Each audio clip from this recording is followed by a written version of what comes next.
was coming. We focused when bombs fell. Potter, go. And when Gaza stood alone. Throughout the Middle East, we focus on news and documentaries that matter to you.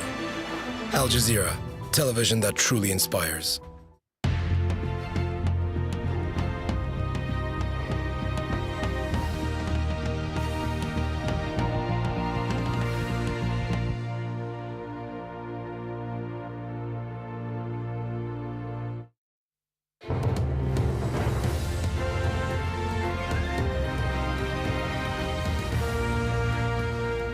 Welcome back. Let's recap those top stories now. Anti-government protesters in Libya say they've taken control of the country's second city, Benghazi. Eyewitnesses also tell Al Jazeera the cities of Al-Bayda and As-Sabha are in the hands of protesters. Well, at least 61 people are said to have died in the latest violence in the capital, Tripoli, on Monday. Witnesses say security forces have started looting banks and other government institutions. We're also getting reports that the People's Congress Hall, or Parliament, was set on fire, and protesters have begun targeting police stations in the capital. Let's get the thoughts of Awad Al-Fatouri. He's from the Libyan Information Center here in Doha. Thanks so much for coming in. Let's start with the speech given by Muammar al-Gaddafi's son, in which he raised the issue of rising Islamic regimes, as he put it, in North Africa. Is this a scare tactic to secure perhaps more Western backing for him? First of all, may Allah bless our martyrs who've fallen down in these clashes. Yes, I think Saif is trying to, well, I think he's speaking to the West. He's trying to scare them that if it's not us, it's these fundamentals. We don't have fundamentals in Libya. We all moderate Islamic people. And I think he's trying to pass the message, as you said earlier, it's either us or chaos. He's also raising the issue of oil. Now, that's already sending shivers up the markets, isn't it? Well, this is the point. I mean, this is what he's trying to tell the West.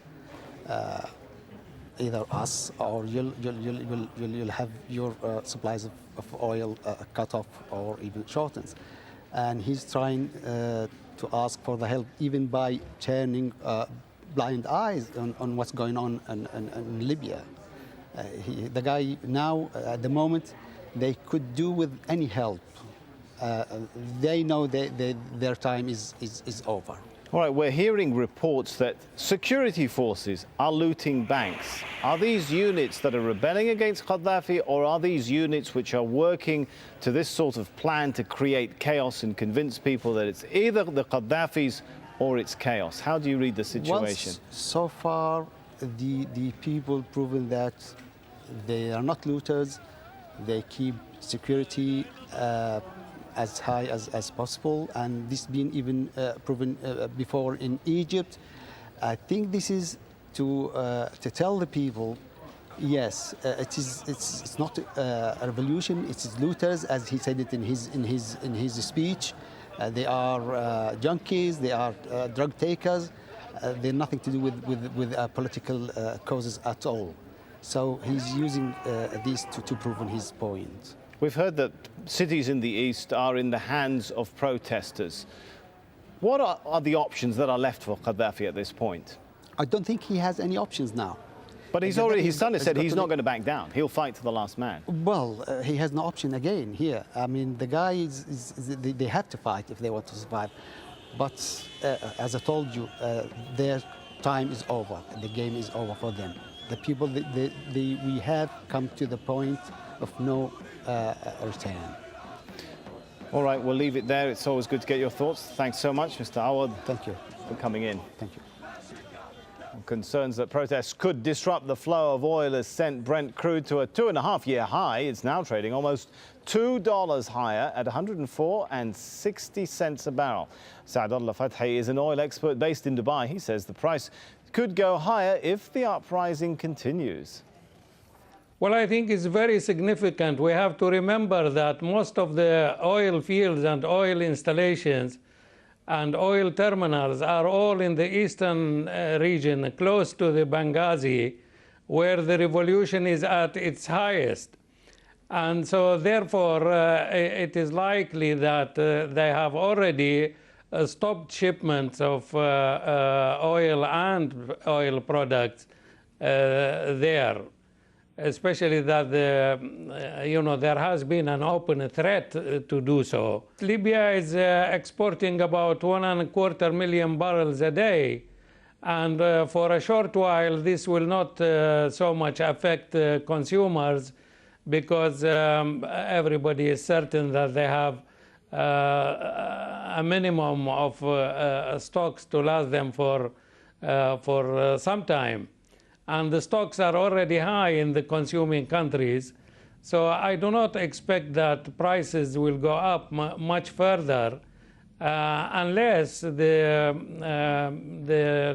problem, is protracted for a longer time to come. Well, some other news coming into us now in Libya. The UK Foreign Office says it's to summon the Libyan ambassador to condemn the lethal force used against protesters. Let's move on to another hot spot. Bahrain, where protesters there calling for security officials to be tried for attacks on protesters and for Bahrain's entire ruling monarchy to go. A new day of protest began on Monday for crowds camped at the Pearl roundabout in the capital. Another demonstrator died of his wounds, which he sustained on Monday, bringing the total number of people killed to 8. Well, James Bays looks at what may be next on the political horizon for Bahrain. There are still thousands of people here at the Pearl roundabout gathered. You can see them there. Many spent the night here, and they've got all the facilities to stay. You can see the food here being cut up for the crowd, water here, free electricity from the generators. Not just men here, but women and children who've come to spend time here to show that they're with this protest. A range of different views among the people here, some talking about a constitutional monarchy, reform of the constitution. Others go much further. They say they want the king and the government removed from this country. They say they're prepared to stay for as long as it takes until that happens. Well, more headlines this hour. A drone strike in Pakistan's western tribal region has killed at least 7 people. Intelligence officials say at least 4 missiles were fired from an unmanned US aircraft. They apparently targeted a training center believed to be used by fighters in South Waziristan. Well, it's the first report of a drone attack in the area for about 4 weeks.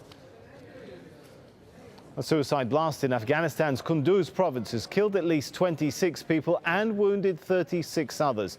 The bomber detonated explosives at the entrance to a population registration office in the country's north. People were queuing for ID cards on Monday. Local officials say all of the dead are civilians, including children. Well, the sole surviving gunman of the Mumbai attacks in 2008 is to face the death sentence. An Indian court upheld an earlier decision to execute him. Mohammad Ajmal Amir Kasab was found guilty of taking part in the attacks, which killed 166 people and wounded more than 300 others. Well, he's expected to make a final appeal to the Indian Supreme Court. New Zealand is urging